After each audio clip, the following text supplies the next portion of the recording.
So I have been on the fence now for a 335 guitar for the longest time. It was 2 years ago when I tried one for the first time, believe it or not, and that was a Memphis cherry red dot inlay 335 that I absolutely fell in love with. And since then I've had this idea in the back of my mind that one day I was gonna own one. But it's been 2 years now, and the wave comes and goes. But recently I was in Denmark Street here in London, and I have seen a couple guitars that reignited that fire. One was a 1962 cherry red Gibson 330, and the other one was a 1964 cherry red 335. The thing is, they are really expensive guitars, and even for just a new one, a normal one that you can pick off the shelf, you're looking at $3,000 or more. And I don't see myself dropping $3,000 on a guitar in the near future. So I started to look at second best options. This is what this video is about. Me and my friend Danny Snowden going out in guitar stores and try as many guitars as we can to see which one, if any, would fit me best, and see what I can do to get one. Right on massive.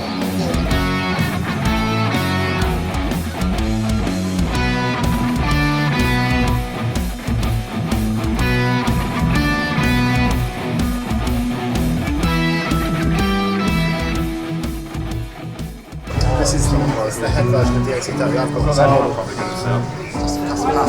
It's a custom shop. You got that one? I've got that one. Mine's one of the older ones with the different switches on it.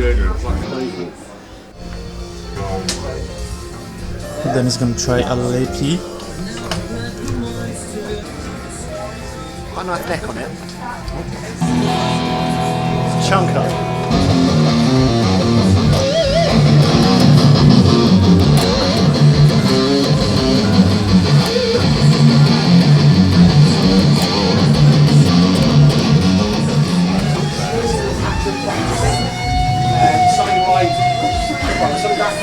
They're a lot easier to do. How you getting on, mate? What's that? The other two, the smaller and cheaper. It's been played, isn't it? It's traditional now. It is nice, I do like it.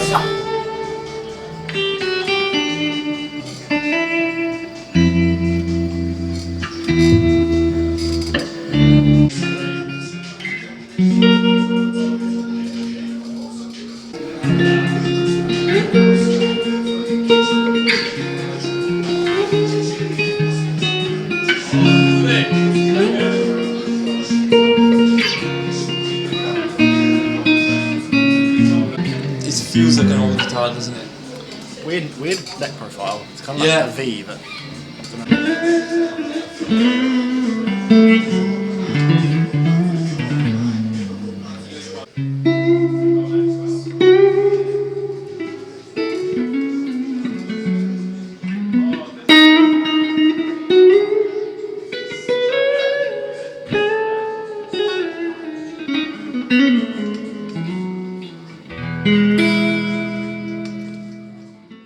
That Eastman I really liked, but there was a couple things that I was like, not sure about that. One was the hollow body finish, the 330 style construction. It made the guitar very resonant, but at the same time, what that does is basically hinders the sustain of the guitar because there's not much wood under the pickups. There's not much vibration transferring to the pickups. The second thing that I wasn't sure about was, as Danny mentioned, the neck was a bit of a V shape, which I'm not a really big fan of. But other than that, I think I was on the right track with that guitar because I really liked the way it sounds and I really liked the way it played. So yeah, I think I was on the right track with this one, so keep watching to see what it So I'm better at pumping the clean, okay?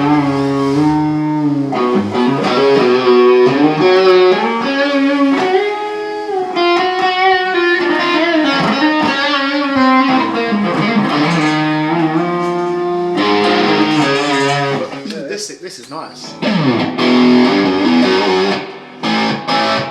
cool.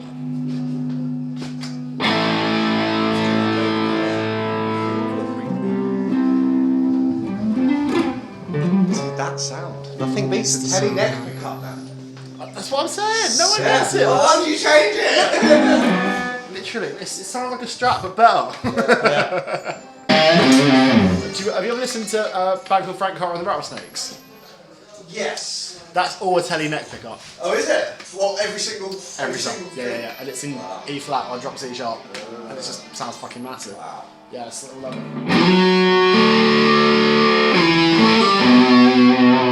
It's all that. It just kicks ass.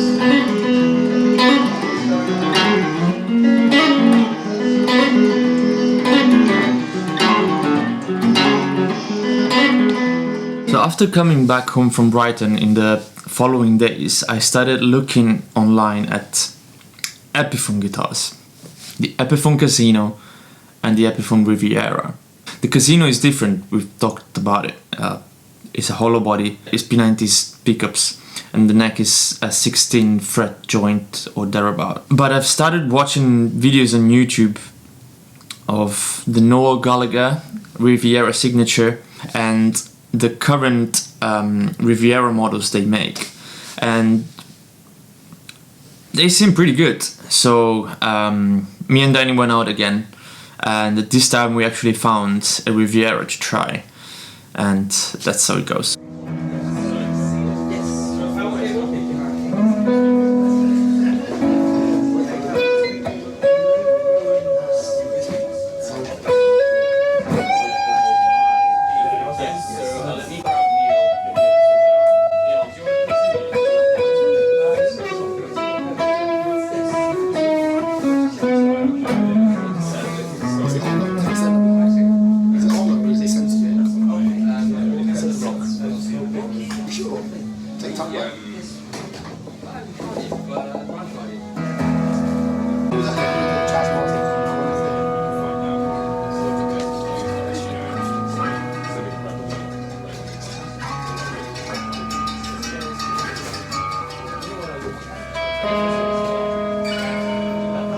So cool, isn't it?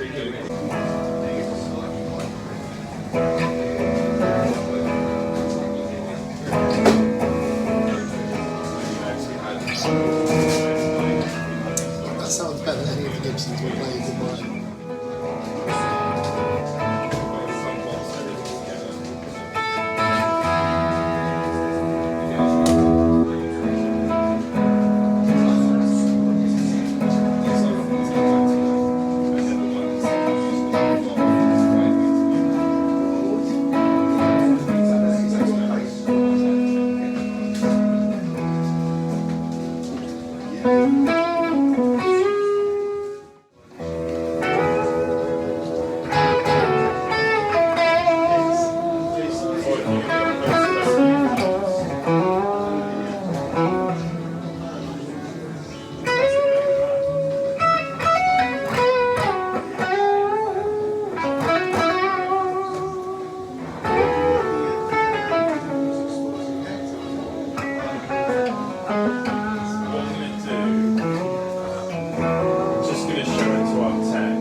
That guitar was the best candidate thus far.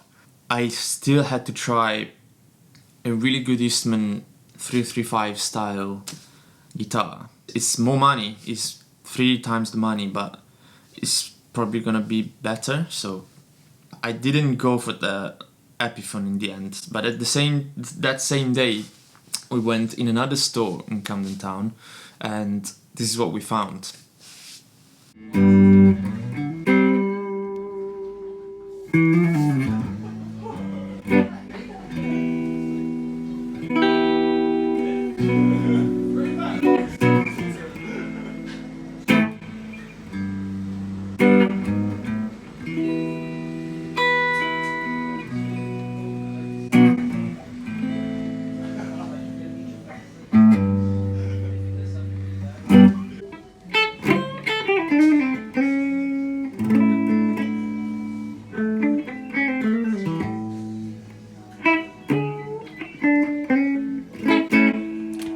doesn't sound £1,800 better than Riviera. It's nice. No, 18 grand, 18,000, 18 bit more than the Epi. I'd say it's nice, but it doesn't sound. It sounds more like a Gibson, but that's not necessarily a better term. Yeah. They sound different.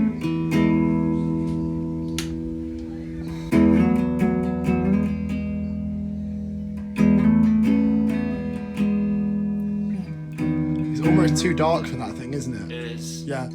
It's exactly what you said about like the mid-range and the low end of the humbuckers. They're different.